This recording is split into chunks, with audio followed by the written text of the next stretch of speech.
Alléluia. Alors, vous avez vos Bibles? Bon. Parce que vous savez que ici, dans ce groupe que nous formons, un groupe de prière, un petit groupe de maison, et je pense qu'il en est de même dans toutes les cellules du corps de Christ, nous cherchons à être des disciples du Seigneur et nous cherchons à ce que le Seigneur nous forme. Il nous forme de toutes les manières possibles, par la vie, par les épreuves, par son esprit, par sa parole, par toutes les expériences qu'on peut vivre. Le Seigneur nous forme et nous fait grandir, à condition que nous apprenions dans les circonstances et les épreuves qu'il veut nous faire traverser. Alors nous sommes là pour apprendre à être de meilleurs disciples. Déjà, nous sommes de bons disciples. Nous sommes là pour apprendre à être de meilleurs disciples parce que le Seigneur Jésus ne va pas s'arrêter de nous former tant que nous ne sommes pas arrivés à la mesure de la stature parfaite de Christ. Et il veut qu'on y arrive tous. Alléluia, merci Seigneur. Alors, j'ai demandé au Seigneur, qu'est-ce que tu veux que j'apporte ce soir, Seigneur? Parce qu'à chaque fois, c'est un combat. Et en même temps, c'est une victoire, parce qu'il faut que toujours la parole du Seigneur vienne fraîche du Saint-Esprit. Alors, je prie le Seigneur, je dis, Seigneur, qu'est-ce que tu veux que j'amène ce soir? Et il y a plusieurs sujets qui se sont présentés. Sans doute les autres, ça sera pour une autre fois. Parce qu'il y en a un qui était davantage sur mon cœur. Alors je l'ai choisi, c'est celui-ci, l'hypocrisie. L'hypocrisie. Il y a beaucoup de choses à dire sur l'hypocrisie dans la parole de Dieu. Et quand on est un disciple du Seigneur Jésus, on est tout le contraire d'un hypocrite. Alors il faut donc qu'on puisse discerner dans nos vies, s'il n'y a pas quelques racines d'hypocrisie, que le Seigneur voit très bien, les autres peuvent ne pas la voir. Et peut-être nous-mêmes, on peut être trompé, mais le Seigneur le voit. Et dans son amour, il veut éclairer nos cœurs pour que nous puissions voir ce que c'est que l'hypocrisie. On le sait en gros, mais ce que c'est pour Dieu que l'hypocrisie. Et qu'est-ce qu'il veut dans nos vies? Il veut la sincérité, il veut la vérité, comme cette parole qui vient d'être donnée. Recherchez la vérité. Jésus est la vérité, le chemin, la vie. Et vérité, ça veut dire tout ce qui est vrai. Hypocrite, c'est tout ce qui a une apparence de vérité. Une apparence. L'Antichrist, quand il viendra, sera un parfait hypocrite. Il va faire semblant d'être l'agneau. Il va arriver sous un déguisement d'agneau, mais dedans, ça sera un loup ravisseur. Donc au début, ça sera un hypocrite parfait. Il va essayer de séduire et de tromper par l'hypocrisie dont il va se revêtir. Et l'hypocrisie n'est pas réservée qu'à l'Antichrist ou aux serviteurs de Satan. L'hypocrisie peut se glisser bien souvent dans nos vies, dans l'Église de Jésus-Christ. Et elle s'y glisse bien souvent, je le sais par expérience. Le Seigneur me travaille pour enlever toute racine d'hypocrisie. Alors, l'hypocrisie, c'est simplement faire semblant d'être ce qu'on n'est pas. Ou faire semblant d'avoir ce qu'on n'a pas. Pourquoi faire semblant? En général, c'est par orgueil et par crainte des autres. Les deux vont ensemble. Par orgueil et par crainte des autres, par crainte du jugement, ou par crainte de ne pas être perçu comme on voudrait qu'on soit perçu. On voudrait en général donner une bonne image de nous-mêmes. Tout ce qui blesse notre image ou tout ce qui nous fait apparaître comme pas très beau aux yeux des autres, on essaye, notre chair essaye à tout prix de l'éviter. Vous connaissez ça? Ça vous est arrivé déjà? Notre chair a horreur d'être dévoilée telle qu'elle est, dans sa laideur. Et comme il y a un combat dans la vie de tous les enfants de Dieu entre ce qui est charnel et ce qui est spirituel, que le Seigneur veut supprimer tout ce qui est charnel pour manifester la nouvelle nature qu'il nous a donnée en Christ, le Seigneur veut nous montrer comment nous dépouiller de cette vieille chair et nous en dépouiller complètement, au lieu d'essayer de l'habiller de quelque chose de présentable et d'acceptable aux yeux des autres et à nos propres yeux. Mais on ne va pas tromper Dieu. On ne trompera pas bien souvent Satan non plus. Parce qu'il sait aussi reconnaître les hypocrites, il en est un, parfait. Jésus dit dans Luc 12, verset 1, je commencerai par ce verset, dans Luc 12, verset 1,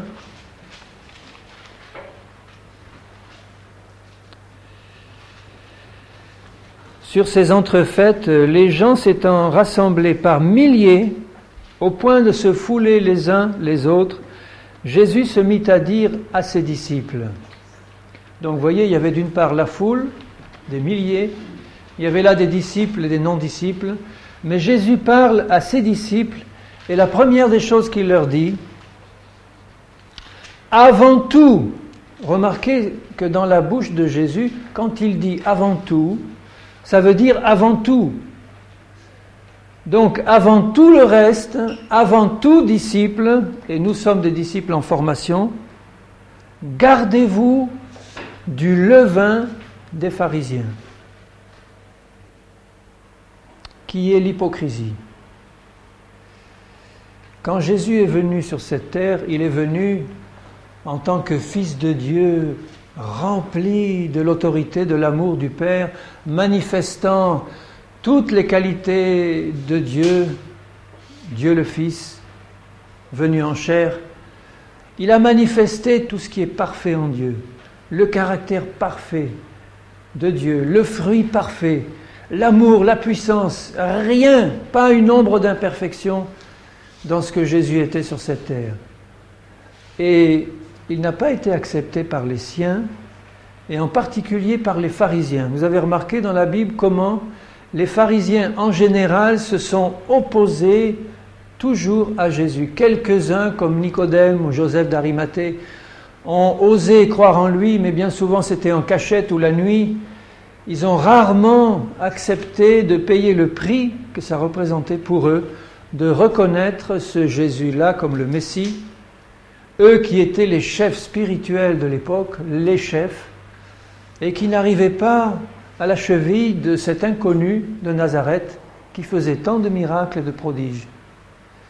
Et eux qui étaient les grands chefs, les responsables, étaient remplis de jalousie. Ils étaient dans la chair de Moïse, ils prêchaient la parole qu'ils connaissaient par cœur, ils connaissaient toute la loi par cœur, et ils en avaient rajouté bien des choses, des commandements d'hommes, leur dit Jésus. Mais ce sont eux d'abord qui ont rejeté la vérité, qui ont rejeté le Seigneur.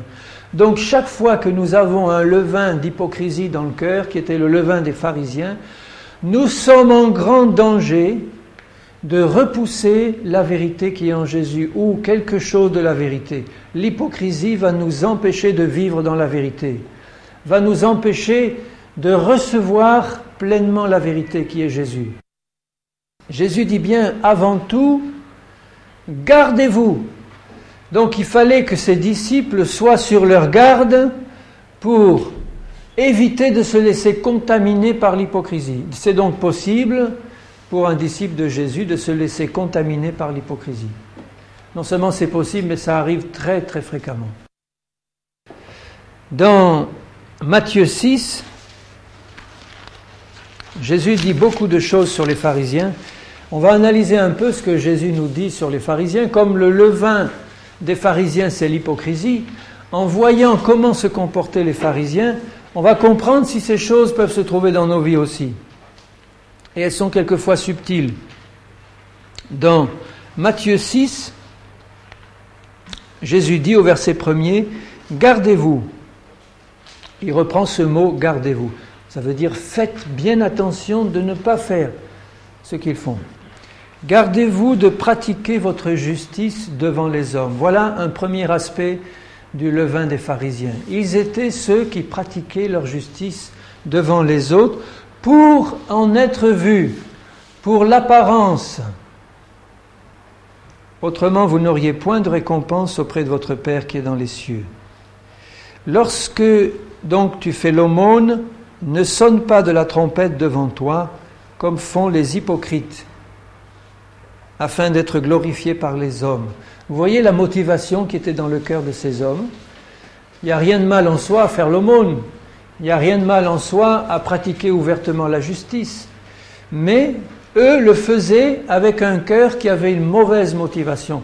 Ils le faisaient pour être glorifiés par les hommes. Ils avaient besoin de la reconnaissance des hommes. Ça, c'est très sérieux comme risque. Bien souvent, et en particulier les responsables, comme eux, les pharisiens, c'étaient les responsables. Bien souvent, les responsables recherchent à être glorifiés par les hommes. C'est ce qui peut souiller tous les ministères. Ça, c'est le désir secret d'être reconnu par les hommes. On peut tous avoir ce désir-là, à quelque position qu'on soit. Et la chair, elle a ce désir d'être reconnue par les hommes. Ils reçoivent leur récompense. Quand tu fais l'aumône, que ta main gauche ne sache pas ce que fait ta droite, afin que ton aumône se fasse en secret et ton Père qui voit dans le secret te le rendra. Là, la motivation est pure. Évite d'en parler, évite de dire les bonnes choses que tu as faites, évite même de les montrer aux autres tant qu'il est possible, afin que tu ne perdes pas ta récompense et que ton Père te récompense au jour de la rétribution. Vous voyez qu'il faut avoir un cœur d'enfant pour faire ça, parce que vous remarquez que les enfants, les petits-enfants n'ont pas d'hypocrisie. Ils ne pensent pas au jugement des autres. Ils vont vous regarder droit dans les yeux pendant 5 minutes, sans baisser le regard ni rien. Ils ne craignent pas le jugement des autres. Ils ne cherchent pas à se faire mousser devant les autres. Ce n'est qu'en grandissant qu'ils prennent cette mauvaise habitude parce que le péché est dans la chair. Mais un tout petit enfant, il s'en moque de ça.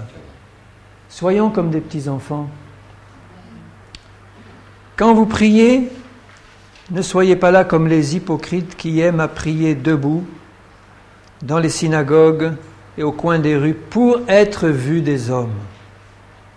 Alors voyez les deux motivations que Jésus donne dans cette première partie, c'est pour être glorifié par les hommes, pour être vu par les hommes.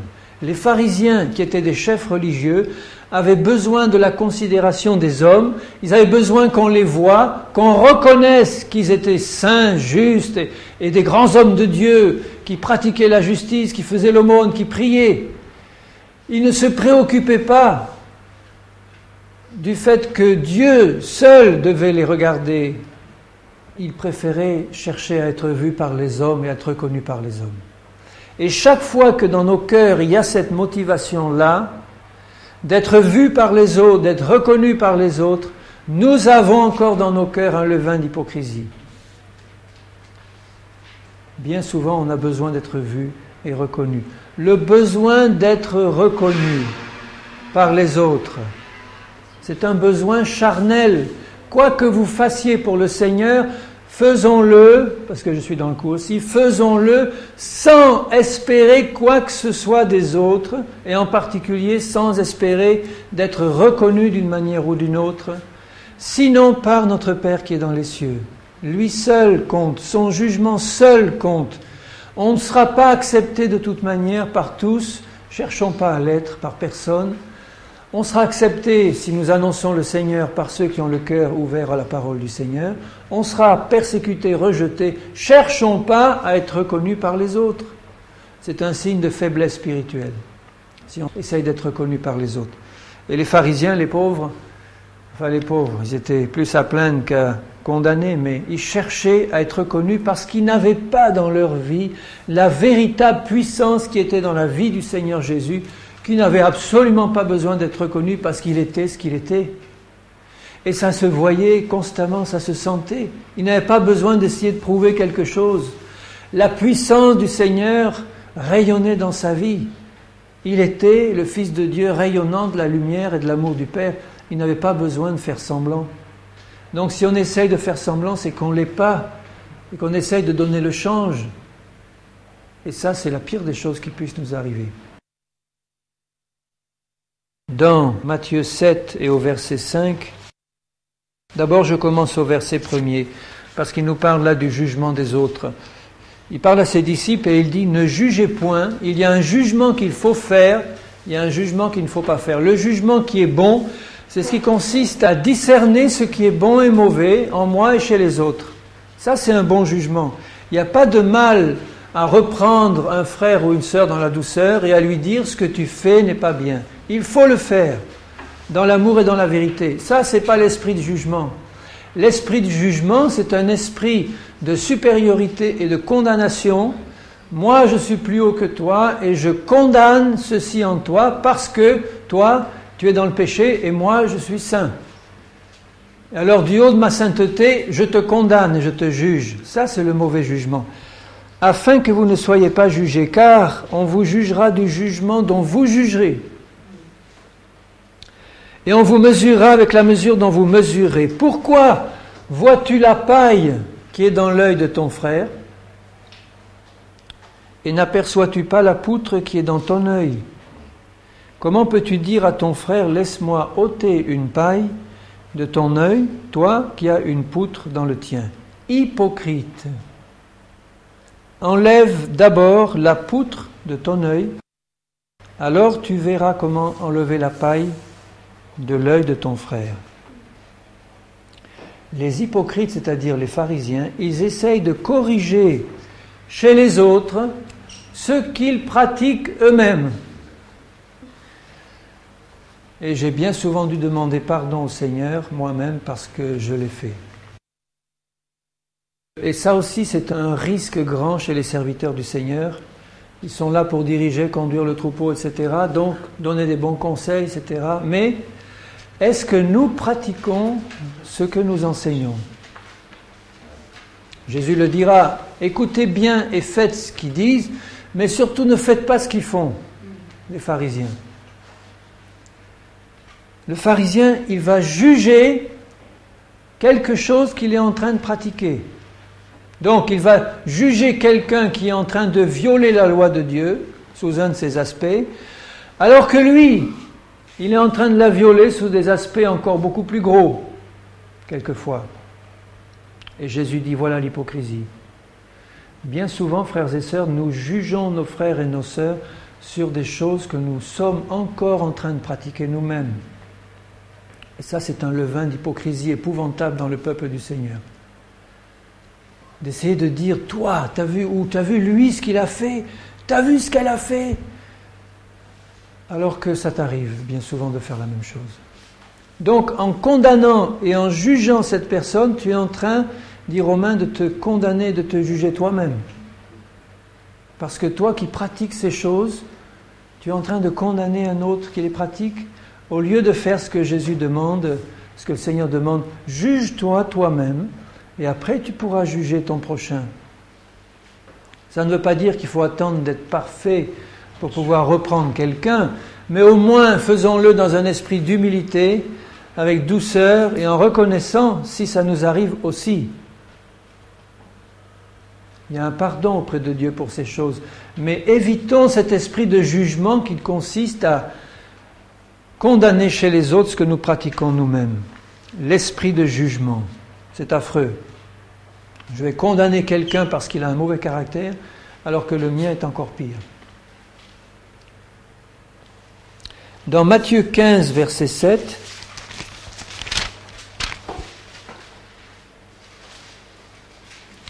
c'est aussi un passage sur les pharisiens et les scribes. Je commence au verset 1er pour voir le contexte. Les pharisiens et les scribes vinrent de Jérusalem auprès de Jésus et dirent, « Pourquoi tes disciples transgressent-ils la tradition des anciens ?» Oh, cette tradition des anciens, ça veut dire toutes ces traditions humaines qu'ils avaient ajoutées à la parole de Dieu, ou des choses qu'ils avaient enlevées de la parole, et qu'ils respectaient depuis des siècles. Et alors ils se fâchent parce que Jésus, qui était libre de ces choses, et ses disciples aussi, ne respectaient pas ces traditions épouvantables humaines, et ils pratiquaient simplement la parole du Seigneur. Ils ne se lavaient pas les mains avant de manger, vous vous rendez compte? Le péché horrible. Et vous, dit Jésus, pourquoi transgressez-vous le commandement de Dieu au profit de ta tradition? Vous annulez, verset 6, la parole de Dieu au profit de votre tradition. Vous vous rendez compte ce que Jésus dit? Cette parole éternelle de Dieu qui ne passera pas, elle peut être annulée dans notre vie si nous la remplaçons par des traditions humaines qui n'ont rien à voir avec la parole de Dieu. Donc là, c'est tout l'aspect religieux de la vie de l'Église, ces traditions qui se sont accumulées, quelles que soient les dénominations. Vous pouvez les citer toutes, elles auront toutes leurs traditions. Les uns baptisent en avant, les autres baptisent en arrière. Enfin, je prends que ça comme exemple. Mais vous savez que dans certains pays, il y a des dénominations chrétiennes qui sont à couteau tiré parce que eux, ils baptisent par immersion en avant, alors que les autres baptisent par immersion en arrière. Et il y a deux dénominations différentes qui vont se chamailler pour ça. La tradition des anciens, enfin vous pouvez citer ça, mais citer n'importe quoi, des choses qui se sont accumulées, des choses qu'il faut faire parce que on est dans cette église ou cette dénomination. Est-ce que le Seigneur Jésus a dit qu'il fallait faire ça comme ça? Les fêtes, la Noël, la Pâque. Moi, je sens l'esprit religieux dans une église. Il suffit que j'y aille un jour de Noël ou un jour de Pâques ou de Pentecôte. Si on commence à prêcher sur Pâques, sur Noël, sur Pentecôte, eh bien, je sens que l'esprit religieux est déjà dans cette église. Parce que c'est une tradition, en plus une tradition catholique. Alors, on peut dire, oui, mais Seigneur, bon, il n'y a pas de mal. Le jour de Pâques a parlé de la résurrection du Seigneur. C'est vrai qu'il n'y a pas de mal. Mais c'est la porte ouverte à un esprit religieux. Il n'y a aucune raison non plus de ne pas parler de la mort de Jésus le jour de Pâques, de sa résurrection le jour de Noël. Ne soyons pas dépendants des fêtes des hommes que les hommes et que les fausses religions ont mises en place. Quand je rentre dans une église un jour de Noël, que je la vois toute peinturlurée de guirlandes, d'arbres de Noël, tout ça, je me dis, les pauvres, ils sont sous un esprit religieux et ils ne s'en rendent pas compte. Donc c'est un fardeau. Ça veut dire que c'est un petit signe. C'est pas là-dessus qu'il faut juger toute la vie d'une église, mais c'est simplement un signe qu'il y a derrière un esprit religieux qui est à l'œuvre et qui peut se manifester de bien d'autres façons que les guirlandes et les sapins. Ça va se manifester par des traditions humaines qui remplacent la parole de Dieu et qui créent une ambiance d'hypocrisie. Un autre exemple simple d'une attitude religieuse qui ne reflète pas la vérité. Bon, on est par exemple là 10 minutes avant une réunion, on parle, on bavarde, on est dans la cour ou dans le hall, on discute, etc.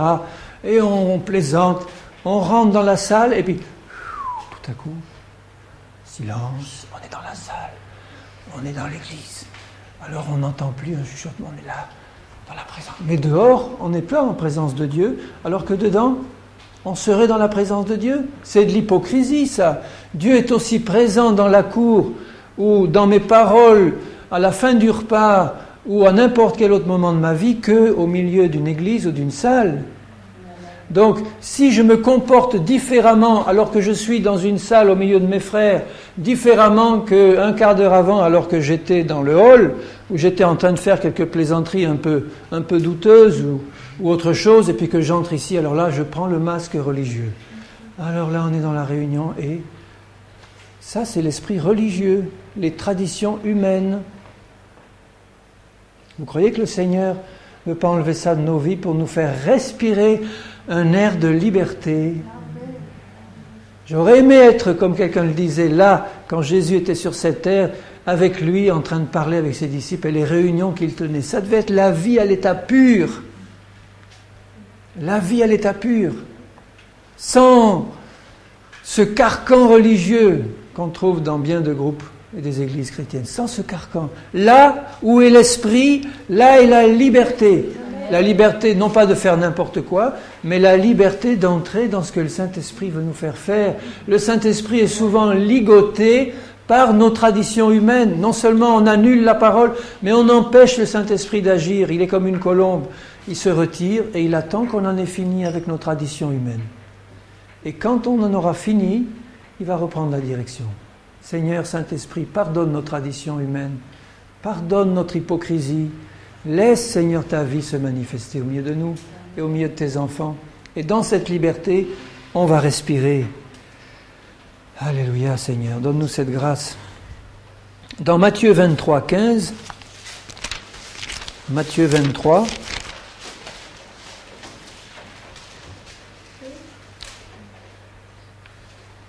D'abord au verset 13. « Malheur à vous, scribes et pharisiens hypocrites. » En passant, je montre que quand le levain des pharisiens se trouve dans notre vie, nous sommes sous la malédiction de Dieu. C'est dans la parole de Jésus, « Malheur à vous, hypocrites. » Malheur à vous. Donc quand Jésus prononce une parole de malédiction, j'aime autant vous dire que c'est difficile d'avoir la bénédiction. Parce que la malédiction, là, elle ne vient pas de Satan, elle vient de la bouche même du Seigneur. Malheur à vous, scribes et pharisiens hypocrites. Ils étaient sous la malédiction, ils n'avaient qu'une chose à faire, c'est se repentir et changer. Parce que vous fermez aux hommes le royaume des cieux, vous n'y entrez pas vous-même, et vous ne laissez pas entrer ceux qui veulent entrer. Ça, c'est encore un fruit de l'hypocrisie. Le fait d'avoir une apparence religieuse, même si elle est très belle, ne va jamais apporter la vie de Dieu. Et ceux qui arrivent, qui voient une belle apparence, ils peuvent être trompés au début, parce qu'ils sont jeunes, ils voient « Ah, c'est merveilleux, quel serviteur de Dieu merveilleux !» Mais c'est une carcasse blanchie qui ne peut pas faire entrer dans le royaume une âme qui arrive, parce que la vie de Dieu n'y est pas. Vous dévorez au verset 14 les maisons des veuves. Ça veut dire qu'ils étaient là avec leur appât du gain pour essayer de récupérer toutes les richesses de ces pauvres veuves. Malheur à vous, vous faites pour l'apparence de longues prières. Vous avez remarqué comme les prières de Jésus étaient courtes devant la tombe de Lazare. Lazare, sors! Moi, je ne sais pas combien de mots j'aurais dit, mais souvent là, plus le problème est compliqué pour nous, plus on fait une longue prière. On a besoin de se persuader soi-même. Mais Jésus faisait toujours des courtes. D'ailleurs, j'ai même remarqué une chose, je crois vous l'avoir dit une fois, aussi bien Jésus que les disciples ne priaient pas devant le problème, ils prononçaient une parole devant le problème, ils priaient avant, la nuit ou avant. Mais chaque fois que Jésus se trouvait devant un malade, on ne voit jamais Jésus se tourner vers son Père en disant « Père, tu vois cet homme qui vient vers toi, je te le présente, je te demande de le bénir, de le guérir. » Jamais. Vous pouvez lire la Bible en entier, jamais Jésus ne l'a fait, sauf erreur, une seule fois. Par contre, il est dit qu'il passait des nuits, des heures à prier. Il passait des heures à dire « Père, tu vois, je vais prier demain pour ces malades. Ou un mois de ton esprit pour que, dès que je les verrai, eh bien une parole, un geste les touche et qu'ils soient instantanément guéris. » Il arrivait devant le malade « Seigneur Jésus, guéris-moi. Sois guéri. Lève-toi, prends ton lit, marche. Une parole.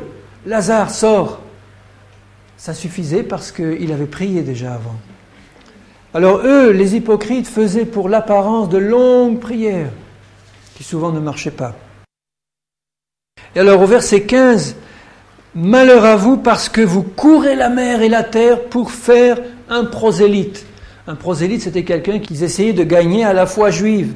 Mais nous, en tant que chrétiens, nous pourrions aussi faire la même chose et faire en tant qu'hypocrites beaucoup d'évangélisation, beaucoup de réunions d'évangélisation, beaucoup de missions d'évangélisation. On va essayer d'attirer des milliers d'âmes au Seigneur. Ils vont venir.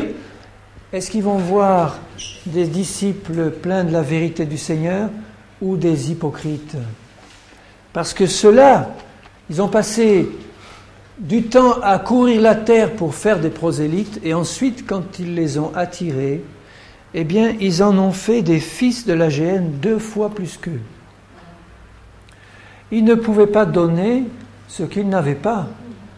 Ils étaient remplis d'hypocrisie. Ils ont transmis l'hypocrisie et bien plus encore à ceux qui venaient. Vous vous rendez compte le risque qu'ils ont pris?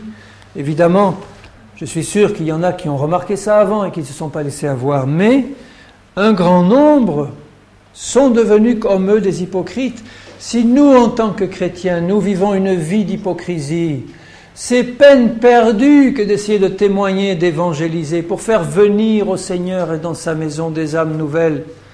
Si nous avons un vernis d'hypocrisie, ils vont pas tarder à s'en apercevoir, peut-être pas au début, mais au bout de quelque temps, quand ils verront les fruits que notre vie porte en privé, s'il vous plaît. Quand je veux juger de la vie d'un frère ou d'une sœur, c'est pas sur une estrade ou dans l'église le dimanche que je vais le juger.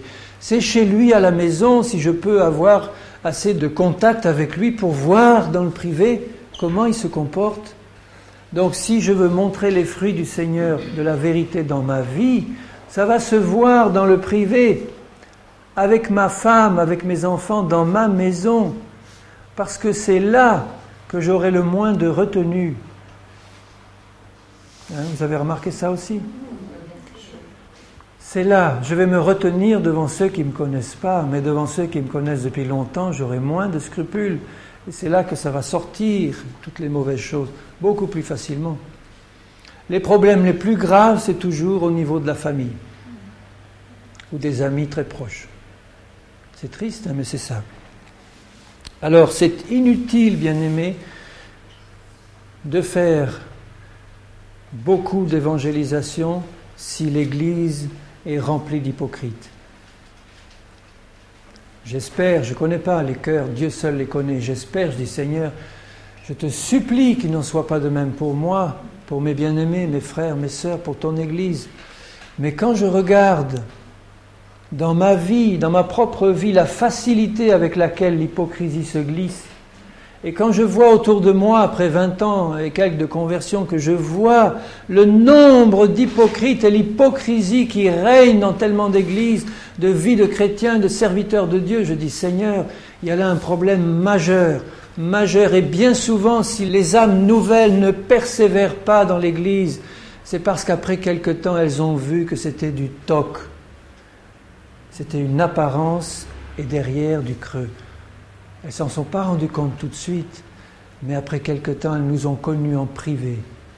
Et là, elles ont été découragées. Elles ont dit, comment un serviteur de Dieu, quelqu'un qui a 15 ans, 20 ans de conversion, 30 ans, se comporter encore comme je le vois se comporter aujourd'hui, et qui vient encore me juger?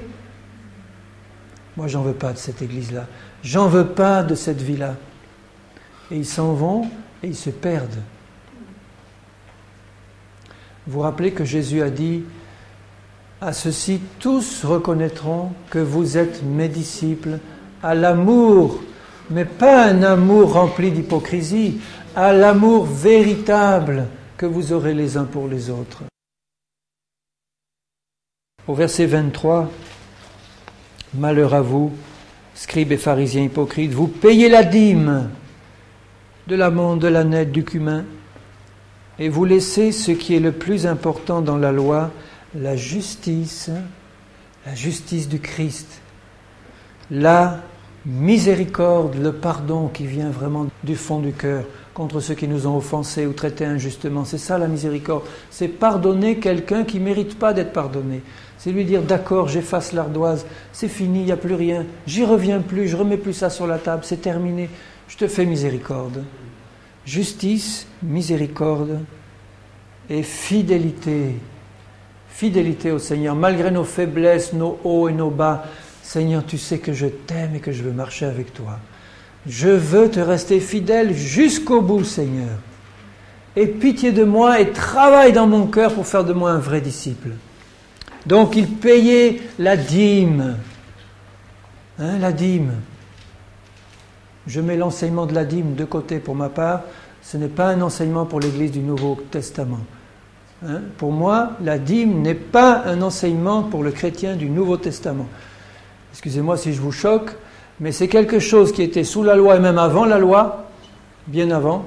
C'est donc un principe spirituel que Dieu avait donné dans des temps qui n'était pas celui de la grâce, alors que maintenant, pour nous, chrétiens du Nouveau Testament, ce n'est pas 10% que le Seigneur demande, c'est 100%. Il nous demande de marcher par l'Esprit. Rien ne nous appartient, ni même notre propre vie. J'ai vu des chrétiens qui donnaient leur dîme à la virgule près, après impôt, et puis après ils étaient contents. Le reste, c'était quelques offrandes supplémentaires. Mais ce n'est pas ça la vie du Nouveau Testament. Le Nouveau Testament, c'est marcher par l'Esprit pour que le Seigneur me dise jour après jour ce que je dois faire de tout ce qu'il m'a donné et qui lui appartient. De ma propre vie, je vais donner 10%. Si je donne 10% de mes ressources, j'aurais tendance à donner 10% de ma vie, de mon temps, etc. au Seigneur. Mais le Seigneur demande du 100%, bien-aimé. 100% de mon argent, 100% de mon temps, 100% de mes loisirs, 100% de tout ce que je peux faire. Que tout soit conduit par lui. Amen. Vous croyez que c'est possible? Alléluia, c'est possible parce que Dieu le veut et il nous aidera à le faire. Donc eux, pour revenir au principe spirituel, en gros, ils faisaient tout ce qu'il fallait faire dans leur religion et ils oubliaient l'essentiel. De marcher par l'esprit. De marcher par l'esprit. Au verset 25, vous nettoyez le dehors de la coupe et du plat, bien astiquez le dehors. Et au-dedans, ils sont pleins de rapine et d'intempérance. La rapine, le besoin d'accumuler pour soi, c'est l'égoïsme, c'est le besoin d'être vu toujours, le besoin d'accumuler. L'intempérance, c'est l'incapacité de se contrôler d'une manière ou d'une autre. Les intempérants, ils ne peuvent pas se contrôler sur le plan de la nourriture, sur le plan de toute autre chose, ou des plaisirs de ce monde. Ils n'y arrivent pas. Eux, ils n'y arrivaient pas. Pour l'apparence, oui, mais dans leur vie de tous les jours, non, ils n'y arrivaient pas. Pharisiens aveugles. Vous voyez que l'hypocrisie nous aveugle. Nettoie premièrement l'intérieur. Et le Seigneur s'adresse à nous tous. Si nous discernons qu'il y a une once d'hypocrisie dans notre vie, le Seigneur va nous prendre à part en disant, bien-aimé, je te demande de nettoyer l'intérieur de ta coupe, l'intérieur de ton plat. Je ne te permets pas de continuer à vivre dans cette hypocrisie qui est un danger pour toi et pour mon œuvre. Il faut que tu comprennes ce que tu as à faire. Nettoie d'abord l'intérieur. Nettoie l'intérieur. Repens-toi de cette hypocrisie. Et après, tu pourras faire et penser à l'extérieur. Si l'intérieur est propre, il n'y aura aucun mal à changer l'extérieur. Donc tous ces problèmes d'habillement, d'apparence, de façon de s'habiller, de pantalons pour les femmes, de voile sur la tête, etc. Il y a des choses qui sont nécessaires de pratiquer, mais à condition que l'intérieur soit d'abord nettoyé. À quoi servirait, je prends l'exemple des femmes puisqu'on en parle, à une femme de ne porter que des robes et jamais de pantalons? Si c'est une femme rebelle à son mari, rebelle à ses conducteurs, rebelle, etc., bon, c'est l'apparence, ça ne sert à rien du tout. À quoi lui servirait de porter le voile qui représente la soumission à l'autorité dont elle est soumise, etc., si, dans le fond de son cœur, elle n'a pas d'une part le désir ardent d'être une femme soumise et la pratique de cette soumission? Ça ne sert à rien. Pour les hommes aussi. À quoi servirait d'avoir une belle apparence de chrétien modèle si au-dedans, ce sont des ossements desséchés? On ne trompe pas le Seigneur. Donc, tout ceci qui était pratiqué par les pharisiens montre simplement que leur conscience avait une marque de flétrissure. Dans 1 Timothée, il le dit dans 4.2, il parle des faux docteurs hypocrites qui ont dans leur conscience une marque de flétrissure. La flétrissure, c'est quelque chose qui souille. Ils avaient donc de l'impureté en dedans, et cette impureté se traduisait par toutes sortes de mauvaises œuvres en cachette, alors qu'ils arrivaient à donner le change aux yeux des hommes. Leur conscience était flétrie. Pour nous chrétiens, quand Jésus dit « Faites attention à ne pas vous laisser contaminer par le levain des pharisiens », il emploie une image qui nous montre que le levain a la propriété d'avoir un tout petit grain qui fait grossir une bonne masse de pâte. Si on introduit un grain de levain dans une masse de farine, ça fait gonfler toute la masse. Si on laisse un grain d'hypocrisie entrer dans notre vie, ça va contaminer tout l'ensemble de notre vie chrétienne. Et pour nous chrétiens, il y a deux aspects sur lesquels nous devons veiller en particulier à ne pas laisser l'hypocrisie entrer, c'est l'amour et la sagesse. L'amour, tout le monde sait ce que c'est l'amour de Dieu. La sagesse, c'est avoir de Dieu la solution qu'il faut dans une situation difficile. Dans Romains 12, verset 9, après avoir donné le conseil d'offrir nos corps comme sacrifice vivant, Paul dit que l'amour soit sans hypocrisie, ayez le mal en horreur. Que l'amour au milieu de nous soit sans hypocrisie. C'est tellement facile d'avoir un amour hypocrite. Oh, bien-aimé frère, bien-aimé sœur, viens, il y a longtemps que je ne t'ai pas vu. Ah, je pouvais l'éviter celui-là. Viens que je t'embrasse. Ça, c'est un petit détail, mais un amour hypocrite, c'est ça. C'est quelque chose qui se répand en beaux compliments, en belles paroles, alors qu'au fond de notre cœur, il n'y a pas un amour sincère pour ce frère ou cette sœur. On a de l'amertume, on a de la rancune, on a de la haine sous une forme ou une autre. Et comme c'est quelque chose d'inavouable, on le couvre par une apparence d'amour. Alors quand ces choses sont dans l'église de Jésus, vous voyez les dégâts que ça fait. Vous voyez la porte ouverte à l'action des mauvais esprits. Parce que ça n'a rien d'une vérité, ça. C'est pas la vérité mise en pratique. Il vaudrait encore mieux, c'est pas tellement à faire, c'est pas un conseil que je vous donne, mais il vaudrait encore mieux, si vous êtes coléreux, que les gens voient que vous l'êtes, et pas essayer de le cacher, et puis de la montrer simplement à votre femme chez vous, ou à votre mari. Alors qu'à l'église, jamais, on vous a jamais vu en colère. Jamais. Mais dès que vous êtes rentré chez vous, alors là, ça barde. Il vaudrait mieux que vous piquiez une bonne colère devant toute l'église et qu'on voit que vous êtes coléreux, au moins on pourra prier pour vous. Et vous ne passerez plus pour un hypocrite. Dans Jacques 3, 17, la sagesse d'en haut est premièrement pure, ensuite pacifique, modérée, conciliante, pleine de miséricorde et de bons fruits, exempte de duplicité et d'hypocrisie. Le Seigneur veut que nous soyons des disciples sages. Et le signe de la vraie sagesse du Seigneur, c'est ça. C'est la pureté, la paix, la modération, l'esprit de conciliation. On essaie d'être conciliant. Ça ne veut pas dire plein de compromis. Ça veut dire essayer de trouver un accord s'il est possible, tout en restant droit dans la parole du Seigneur. Pleine de miséricorde et de bons fruits, sans duplicité, hypocrisie. Duplicité, c'est pareil que l'hypocrisie, c'est caché alors que dedans, c'est autre chose. C'est caché, une apparence, la ruse. Donc la sagesse d'en haut est dépourvue totalement d'hypocrisie.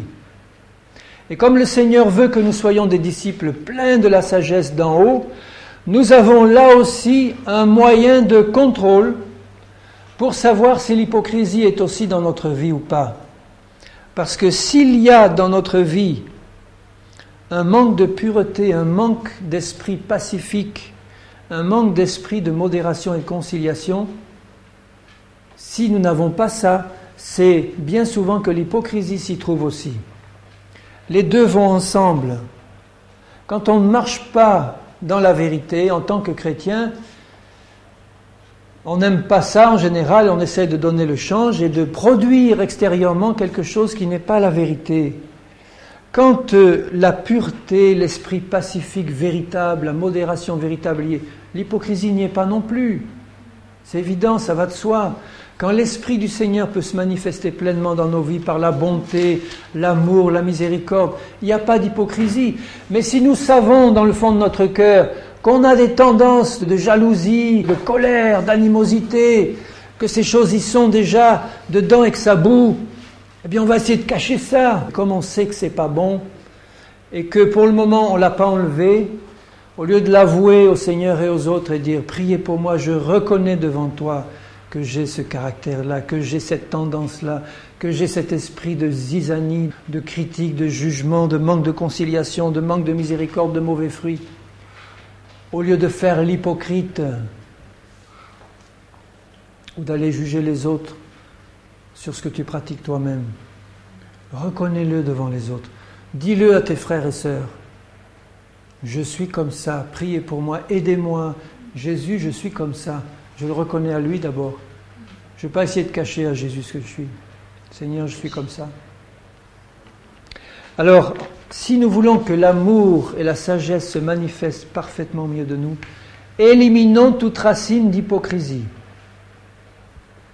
Alors, comment traiter le problème? Comment traiter ça? Si je reconnais ce soir vraiment que l'hypocrisie, c'est un problème dans ma propre vie, je dois savoir ce qu'il faut faire pour en sortir. Et il faut en sortir, bien-aimés, si je veux marcher dans la vérité. La première chose que nous devons savoir et jamais oublier, c'est que chacun rendra compte à Dieu pour lui-même. Chacun rendra compte à Dieu pour lui-même. Je ne vais pas rendre compte à Dieu pour les péchés de mon voisin. Je rendrai compte à Dieu pour moi-même. Ce n'est pas à des hommes que j'ai à rendre compte pour essayer d'avoir leur faveur, c'est à l'Éternel, à mon Dieu. Maintenant et le jour du tribunal de Christ, quand j'irai à me présenter devant lui, il dit le Seigneur que nous, chrétiens, nous aurons à être présentés devant le tribunal de Christ pour que nos œuvres soient passées au feu et tout ce qui sera consumé par le feu disparaîtra et je perdrai toute récompense. Parce que ces œuvres auront été faites dans l'hypocrisie et pas dans l'authenticité. Chacun rendra compte à Dieu pour lui-même. C'est dit dans Romains 14, verset 12. Romains 14, 12. Ça nous rend humbles de savoir ça, parce que on est toujours à avoir tendance à critiquer les autres pour le mal qu'ils nous font. C'est une tendance générale. Je crois qu'il n'y en a pas un parmi nous qui est à l'écart de cette tendance. Elle est dans la chair de péché. On a tendance à critiquer les autres pour le mal qu'ils nous font et surtout pour le mal injuste qu'ils nous font. Alors là, c'est les plus grosses critiques. Le mal injuste qui nous est fait, il est insupportable pour notre chair. Et la tendance, ça va être de critiquer, de se venger d'une manière ou d'une autre. Dans Romains 14, 12, il nous dit « Ainsi, chacun de nous rendra compte à Dieu pour lui-même. » Et il ajoute « Ne nous jugeons donc plus les uns les autres. » Pourquoi tu ne dois pas juger ton frère? Parce que tu vas passer devant le jugement de Dieu. Et je t'assure que si tu as passé ta vie à juger méchamment les autres, alors que tu pratiquais ce que tu jugeais chez les autres, Dieu ne va pas te rater, bien-aimé, il ne va pas te rater. Parce que Dieu est un Père qui nous aime et qui va châtier ses enfants comme il le mérite pour que nous participions à sa sainteté. Mais il ne va pas nous rater. Et je ne le dis pas pour faire apparaître Dieu sous un jour de Père Fouettard. C'est un Père aimant et bon, mais il est bien dit dans la parole du Seigneur que le Seigneur châtie ses enfants parce qu'il nous aime. Alors je préfère faire tout ce qui est en mon pouvoir pour me juger moi-même avant que Dieu me juge. C'est ce qui est dit dans 1 Corinthiens 11, avant de prendre la scène. Il dit « Juge-toi, fais attention, parce que si tu prends la scène indignement, avec un esprit de jugement, d'hypocrite, tu vas prendre un jugement contre toi-même. Et c'est pour cela qu'il y a parmi vous beaucoup de malades et qu'un grand nombre sont morts prématurément. Parce qu'ils n'ont pas jugé leur propre vie avant de juger celle des autres, et ils osent, et nous osons prendre le pain et le vin comme ça. Vous savez que dans tout le Nouveau Testament, ce qui est marqué dans ce passage, c'est la seule cause de maladie décrite dans le Nouveau Testament pour les chrétiens. De prendre le pain et le vin indignement, c'est la seule cause de maladie décrite dans le Nouveau Testament. C'est pour cela qu'un grand nombre d'entre vous sont malades et sont morts prématurément. Alors si dans les églises de Jésus-Christ, nous pratiquions ce qui est dit, juge-toi toi-même devant Dieu à la lumière de sa parole, au lieu de passer ton temps à l'imposition des mains et à l'onction d'huile et à demander la prière des uns et des autres, bien souvent c'est parce que tu as pris la scène alors que dans ton cœur, tu étais hypocrite et tu avais gardé de la rancune contre ton frère, contre ton mari, contre ta sœur, contre quelqu'un, et que tu n'as pas réglé ça devant Dieu et devant lui. C'est sérieux, bien-aimés. On ne s'amuse pas avec le Seigneur. On ne joue pas avec Dieu. C'est pas pour mettre la frousse dans nos cœurs que je dis ça. Il faut que vous compreniez. C'est simplement pour avoir la crainte biblique de Dieu dans l'amour. Parce que si je crains Dieu, c'est parce que je l'aime. Et je sais que mon Dieu veut tellement se réjouir dans ma vie par la manifestation de la vérité et de la justice. Il en a assez, le Seigneur, de l'hypocrisie au milieu de nous. Et dans ma vie, il en a assez. Arrêtons, jugeons-nous. Je sais que j'aurai à rendre compte à Dieu pour moi-même. Ça, c'est la première chose. Donc, j'ai déjà commencé d'ailleurs la deuxième. Donc, deuxièmement, que chacun examine ses propres voies pour lui-même. Ça veut dire, en fait, en résumé ce que je viens de dire, que chacun se juge devant Dieu à la lumière de sa parole et de son esprit. Et vous savez, si nous le faisons honnêtement devant Dieu, on va perdre l'esprit de jugement et l'esprit critique qu'on a. Parce que le Seigneur nous dira, oui, tu viens te plaindre d'un tel ou d'une telle devant moi, mais bien-aimé, qu'est-ce que tu as fait toi dans cette situation ? Le Seigneur, il va mettre sous nos yeux notre part de responsabilité. Combien de fois ça m'est arrivé quand j'arrivais devant le Seigneur en disant « Seigneur, j'en peux plus, regarde ce qui se passe, regarde la situation que je suis en train de vivre. » Et le Saint-Esprit, à quelque temps, il me dit « Et toi, bien-aimé, quelle est ta part de responsabilité dans cette situation-là ? Tu veux bien la reconnaître aussi, en premier ? Ah, tu te plains d'un tel. C'est possible que tu n'aies absolument rien fait, ça arrive. Dans ce cas-là, tu es injustement traité et c'est une grâce que Dieu te fait. Réjouis-t'en, il te dit. Tu as été injustement traité, c'est une grâce. Considère-le comme une joie parfaite. Mais là, ta part de responsabilité à toi. Hein ? Tu te plains devant moi de ton mari, de ta femme, de ton frère, de ta sœur. Mais toi, tu n'y es pas pour quelque chose.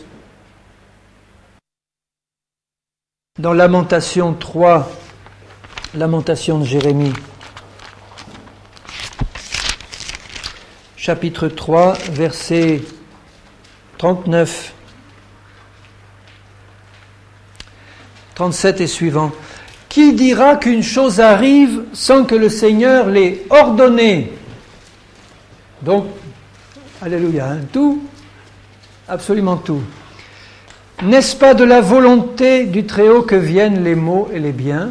Dieu ne veut pas le mal pour nous, bien évidemment. Mais il va permettre que des mauvaises choses nous arrivent pour nous apprendre quelque chose, parce que toute chose concourt au bien de ceux qui aiment Dieu. Donc il va m'apprendre le discernement pour savoir ce que j'ai à faire dans telle situation, ou résister à un démon qui m'attaque, ou voir que c'est le châtiment de Dieu. Ben là, je ne vais pas résister à Dieu. Hein. J'ai besoin de la sagesse du Seigneur, mais... Pourquoi l'homme vivant se plaindrait-il que chacun se plaigne de ses propres péchés ? Recherchons nos voies et sondons-les, et retournons à l'Éternel. Élevons nos cœurs et nos mains vers Dieu qui est au ciel. Nous avons péché, nous avons été rebelles. Vous avez remarqué comment Daniel, Néhémie, Esdras prenaient sur eux et avec eux le péché de leur père. Seigneur, nous avons péché, nous avons commis l'iniquité. Seigneur, dans cette situation-là dont je souffre, montre-moi si je n'ai pas ma part de responsabilité. Montre-moi, Seigneur. Je ne veux pas commencer à me plaindre de quelqu'un si moi, dans cette situation-là, d'abord, je n'ai pas à me plaindre de mon propre péché dans cette situation. Et ça, c'est capital, bien-aimé, entre mari et femme, parents, enfants, frères et sœurs, proches dans l'Église. Que chacun se plaigne. Si on faisait ça, vraiment, si on avait ce réflexe, Seigneur, je vais être jugé pour mes propres œuvres. Alors Seigneur, je veux me sonder moi pour voir si en toute situation, je n'ai pas une part de responsabilité. Alors si le Seigneur me montre que j'ai une part de responsabilité, à ce moment-là, évidemment, la suite est simple. S'il me demande de me sonder, c'est pour me détourner de mes mauvaises voies. C'est pas pour dire « Ah bon, je reconnais que je suis hypocrite, je reconnais que je suis ça, et puis j'y reste. » C'est pas ça la vraie repentance. Hein. La vraie repentance, c'est quand le Seigneur nous montre ce que nous sommes, c'est prendre une fois pour toutes devant Dieu, avec son aide, la décision ferme de changer, qu'à partir de ce jour, c'est terminé, Seigneur, j'ai pris la décision que ça ne se reproduira plus. J'ai pas trop confiance en général dans les larmes, bien que quand on a vraiment une vraie repentance, on soit amené à verser d'abondantes larmes quelquefois, et ça fait du bien de pleurer. Mais quelquefois, les larmes ne veulent pas dire forcément qu'il y a eu une repentance profonde.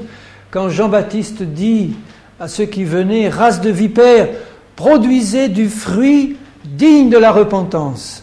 Ça veut dire, je verrai si tu es repenti sincèrement, non pas à l'abondance des larmes que tu as versées, mais je verrai si dans ta vie, le fruit a changé. Et si c'est le fruit de l'esprit que tu commences à porter ou que tu continues à porter. Est-ce que c'est l'amour, la joie, la paix, la patience, la bonté, la bienveillance, etc., la foi, la douceur? Est-ce que c'est ça qui grandit dans ta vie? Tu seras jugé sur le fruit. Tu ne seras pas jugé sur les dons que tu as reçus. Qui es-tu? Ce que tu as reçu, tu l'as reçu du Seigneur. Tu ne vas pas être jugé sur les miracles que tu as faits. Tu vas être jugé sur le fruit que tu as porté dans ta vie. Je serai jugé sur le fruit que j'ai porté. Donc je dois me détourner de mes mauvaises voies. Et pour ça, il n'y a pas 36 solutions. Je dois me placer devant le Seigneur pour qu'il me les montre. Le Saint-Esprit est celui qui convainc de péché, de justice et de jugement. Il va me convaincre de péché, et après il me montre les deux voies qui suivent. Une fois que je suis convaincu de péché, il n'y a que deux choses. Ou la voie de la justice ou la voie du jugement. Si je veux me détourner de mes mauvaises voies, je prends la voie de la justice et le Saint-Esprit est avec moi pour m'aider. Si je ne veux pas me détourner et que je reste dans la voie de mes mauvaises œuvres, à ce moment-là, c'est le jugement de Dieu qui vient. Et la bonté de Dieu me pousse à la repentance. Il y a un aspect que je dois veiller en particulier, c'est quelque chose de très spécial, où l'hypocrisie et l'iniquité se glissent le plus, c'est le domaine de la langue. Parce que c'est par la langue que l'hypocrisie est la plus grande. Dans le Psaume 39, verset 2, je lirai juste ce verset. Psaume 39, verset 2. Je disais, je veillerai sur mes voies. C'est ce qu'on vient de dire. On doit veiller sur ses voies. De peur de pécher par ma langue. La première des œuvres mauvaises que nous pratiquons, c'est par la langue. Je mettrai un frein à ma bouche tant que le méchant sera devant moi. Je suis resté muet dans le silence, je me suis tu, quoique malheureux, et ma douleur n'était pas moins vive. Mon cœur brûlait au-dedans de moi, un feu intérieur me consumait, et la parole est venue sur ma langue. Éternel, dis-moi quel est le terme de ma vie, quelle est la mesure de mes jours, que je sache combien je suis fragile. Vous voyez, il avait compris, David, que malgré, c'était le roi, le prophète, le grand, il n'était rien du tout devant le Seigneur. Et lui disait, Seigneur, lui qui avait eu de si belles paroles, des psaumes si merveilleux, des prophéties si extraordinaires, mais je mets une garde à ma bouche parce que quand je suis appelé à veiller sur mes œuvres, c'est de peur de pécher par ma langue. Veillons en premier lieu sur notre langue, en tout premier. Tout premier.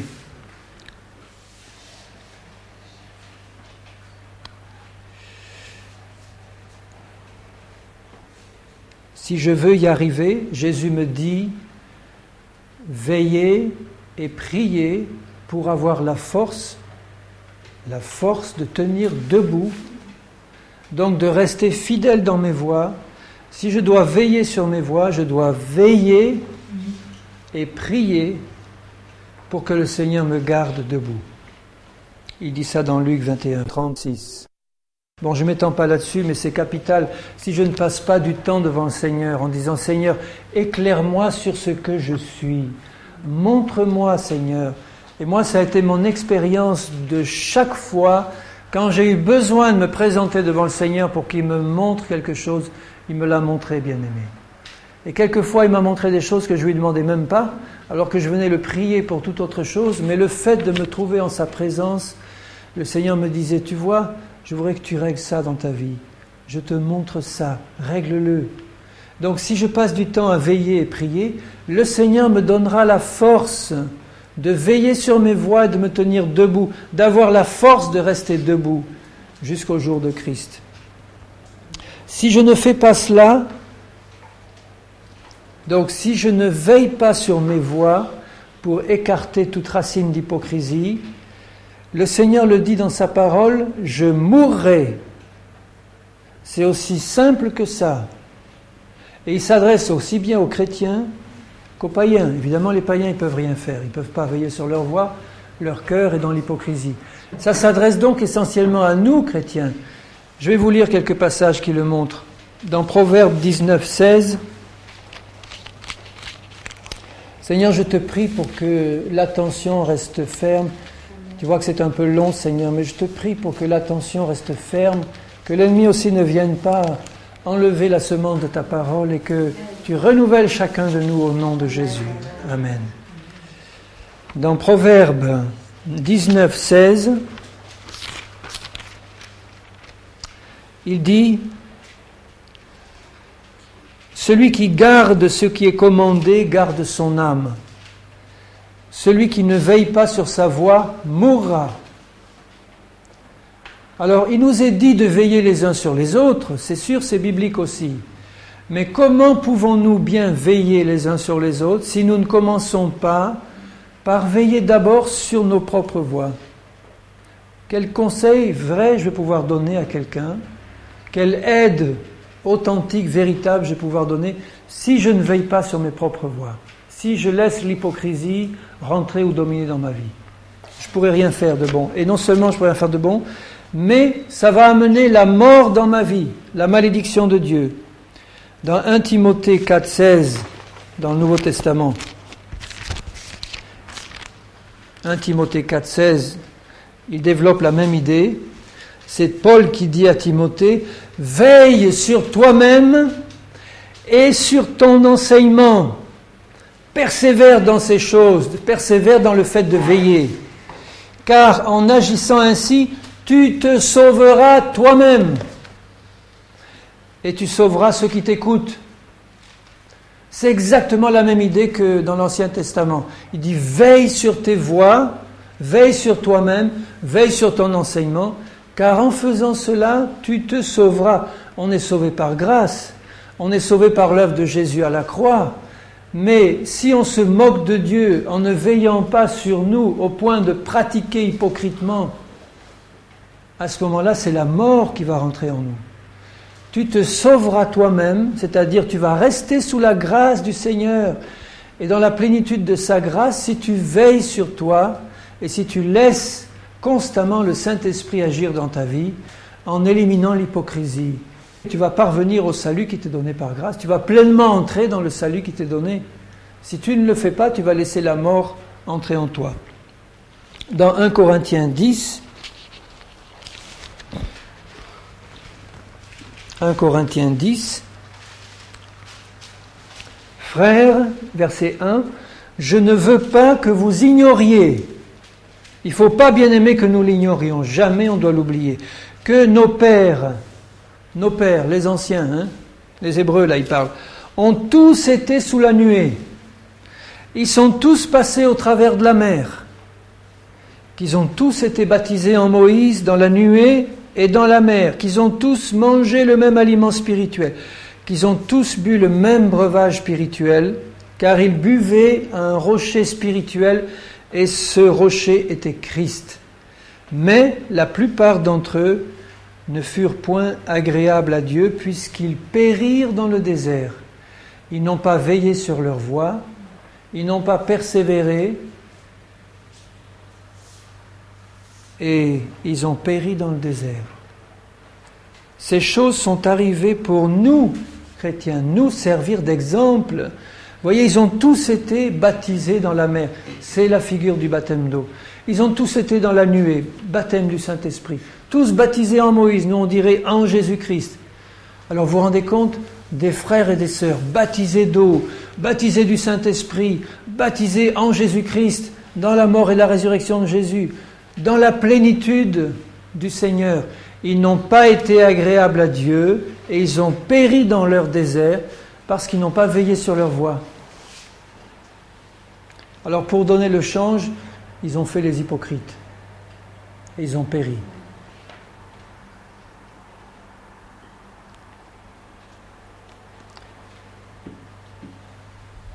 C'est le malheur et la ruine qui attendent ceux qui n'éliminent pas l'hypocrisie de leur vie.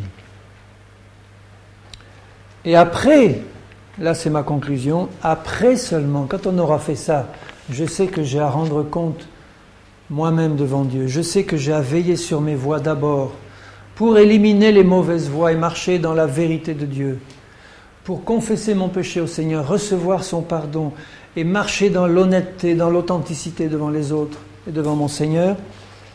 Alors après, je pourrais mettre en pratique cette parabole de Jésus.